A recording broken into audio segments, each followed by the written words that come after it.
क्योंकि इस देश में सिर्फ लोकतंत्र ही नहीं, सभ्यता ही खत्म करी जा रही है। अगर खत्म होती है तो उसका सबसे बड़ा इफेक्ट जो है, जो खराब इफेक्ट है, वो युवाओं के ऊपर ही होगा। और दूसरी बात यह है कि युवाओं में ही वो एनर्जी होती है जिसकी जरूरत होती है कोई बड़ा मूवमेंट खड़ा करने की। तो आज इस देश में बहुत सारे मुद्दे हैं। हमारे देश में लोकतंत्र को जिस तरह से कुचला जा रहा है, जिस तरह से सांप्रदायिकता फैलाई जा रही है, नफरत फैलाई जा रही है, झूठ फैलाया जा रहा है, सब चीजों के बारे में आंदोलन खड़ा किया जा सकता है। लेकिन एक वो आंदोलन है जो बेरोजगारी का है, जो कि सीधा सीधा युवाओं को अफेक्ट करता है, जो इतनी बड़ी समस्या हो गई है इस देश में बेरोजगारी की, उस पर तो बिल्कुल पूरा देश तैयार है, समाज तैयार है। अगर युवा लोग इस मूवमेंट की अगुवाई करें तो मुझे पूरा यकीन है कि ये भ्रष्टाचार विरोधी आंदोलन से कहीं बड़ा आंदोलन इस देश में बन सकता है।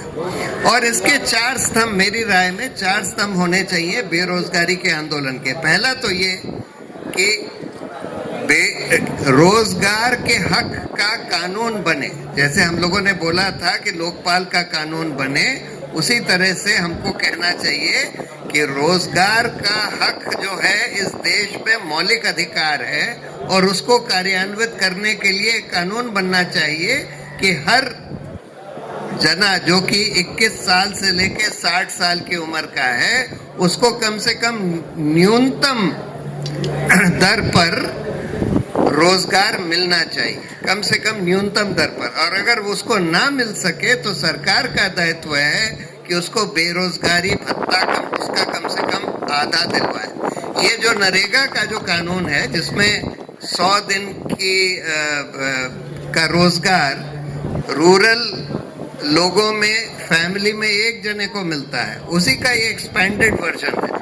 यानी कि हर जने को जो 21 साल से 60 साल की उम्र का हो, उसको रोजगार कम से कम न्यूनतम वेजेस पर मिलना जरूरी है, और नहीं मिले तो उसका आधा बेरोजगारी भत्ता मिलना चाहिए। बड़ा सिंपल सा कानून है, उसका एक ड्राफ्ट मैंने बनाया भी था, वो आसानी से उसके लिए आंदोलन चलाया जा सकता है। दूसरी बात, कम से कम 1 करोड़ सरकारी पद रिक्त पड़े हैं, सारे संस्थाओं में मिलाकर 1 करोड़ से ज्यादा, उनको तुरंत भरना चाहिए, ईमानदारी से भरना चाहिए। आजकल तो हम रोज देखते हैं पेपर लीक, ये वो, हर तरह की बेईमानी हो रही है। जहाँ जहाँ भर्ती करी भी जा रही है, थोड़ी बहुत बेईमानी से हो रही है।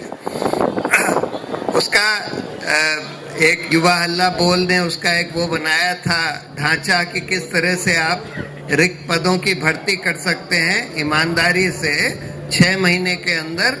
उस तरह का हम लोग फॉर्मूला बनाकर दे सकते हैं कि भाई सारे रिक्त पद की भर्ती इतनी जल्द 6 महीने के अंदर करी जाए, इस तरह से करी जाए। तीसरी बात जो नंदिता जी ने जिक्र किया कि भाई यहाँ पर अंधाधुंध निजीकरण किया जा रहा है। देखिए, निजीकरण 2 तरह की संस्थाओं में बिल्कुल नहीं होना चाहिए। एक वो संस्था है जो नेचुरल मोनोपोलीज हैं, जैसे पोर्ट्स हैं, एयरपोर्ट्स हैं, रेलवे है, ये सब नेचुरल मोनोपोलीज हैं। मोनोपोली कभी भी कोई निजी कंपनी के हाथ में नहीं होनी चाहिए। लेकिन यहाँ तो हम देख रहे हैं सारे पोर्ट, सारे एयरपोर्ट्स अडानी कंपनी को ही दिए जा रहे हैं, और रेलवे का भी निजीकरण करने की अब सरकार कोशिश कर रही है। तो जो नेचुरल मोनोपोली सेक्टर्स हैं उसमें कोई निजीकरण नहीं होना चाहिए, पहली बात तो ये। दूसरी बात, जो सोशल सेक्टर्स हैं जहां पर हमको सब्सिडी देने की जरूरत होती है, health, education, banking, health education तो अगर आप प्राइवेटाइज कर दें तो आम आदमी तो अफोर्ड ही नहीं कर सकता। उसी तरह से बैंक से लोन, अगर आप गरीब किसानों को लोन नहीं देंगे तो वो तो, अगर आपने बैंक सब प्राइवेटाइज कर दिए तो गरीब किसानों को तो लोन मिलेगा ही नहीं, छोटे छोटे रेहड़ी पटरी वालों को लोन मिलेगा ही नहीं। तो इसलिए इन सेक्टर्स में जो पब्लिक सेक्टर है, मैं ये नहीं कहता कि इन सेक्टर में निजी कंपनियां नहीं हो सकती हैं, हेल्थ में भी हो सकती है, एजुकेशन में भी हो सकती है, बैंक्स भी हो सकते हैं, लेकिन जो उसका कमांडिंग हाइट जिसको कहते हैं वो सरकार के हाथ में होना चाहिए। तो तीसरी डिमांड हम लोग की ये हुई कि भाई अंधाधुंध निजीकरण जो किया जा रहा है वो बंद किया जाए। और चौथा ये कि आज बहुत बड़े संख्या में रेगुलर परमानेंट जॉब्स को कॉन्ट्रैक्ट पर दिया जा रहा है। टीचर्स के जॉब्स को, जो कि परमानेंट जॉब्स होते हैं, उनको कॉन्ट्रैक्ट पर दिया जा रहा है। इतने सारे प्राइवेट सेक्टर, पब्लिक सेक्टर दोनों में परमानेंट जॉब्स का कॉन्ट्रैक्चुअलाइजेशन किया जा रहा है और बहुत हो गया है। ये सब बंद होना चाहिए, रेगुलर जॉब्स होने चाहिए। तो इन 4 स्तंभों के ऊपर हम लोग, कम से कम युवा वर्ग जो है, एक बहुत बड़ा आंदोलन इस देश में खड़ा कर सकता है, बहुत जरूरी है।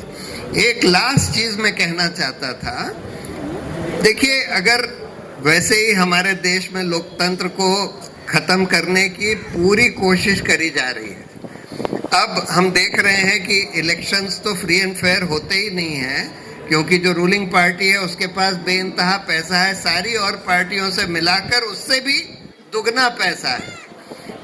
ये इलेक्टोरल बॉन्ड्स के केस में भी देख लिया, सारे कॉरपोरेट डोनेशंस बीजेपी को ही 75% से ज्यादा मिल रहे हैं। दूसरी बात, सारा प्रोपेगेंडा का इंस्ट्रूमेंट सरकार के हाथ में है, चाहे वो मीडिया हो, चाहे वो अब तो जो ऑल्टरनेट मीडिया है उसको भी सरकार के कब्जे में करने की पूरी कोशिश चल रही है। तो ये सब तो जो कहते हैं कि लेवल प्लेइंग फील्ड इन्होंने छोड़ी ही नहीं है चुनावों की, लेकिन जो सबसे बड़ा खतरा है, इसके बावजूद भी मेरा मानना है कि अगर आज ईमानदारी से बगैर ईवीएम के चुनाव हो जाए तो आज बीजेपी जीत नहीं सकती। लेकिन ईवीएम के बारे में, एक इलेक्ट्रॉनिक वोटिंग मशीन के बारे में एक बहुत ही बढ़िया एक सिटीजन्स कमीशन बना जस्टिस लोकुर के नेतृत्व में। उन्होंने रिपोर्ट दी सारे दुनिया के सबसे बड़े एक्सपर्ट्स की राय सुनकर कि भाई ये जो वोटिंग मशीन्स का जो डिज़ाइन है वो ऐसा है कि इसमें मैनिपुलेशन आसानी से किया जा सकता है, ये रिलायबल नहीं है।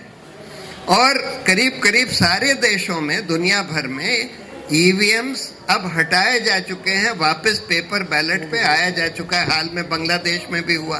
जर्मनी के तो कॉन्स्टिट्यूशनल कोर्ट ने फैसला देकर बोला कि इलेक्ट्रॉनिक वोटिंग मशीन नहीं लगाई जा सकती।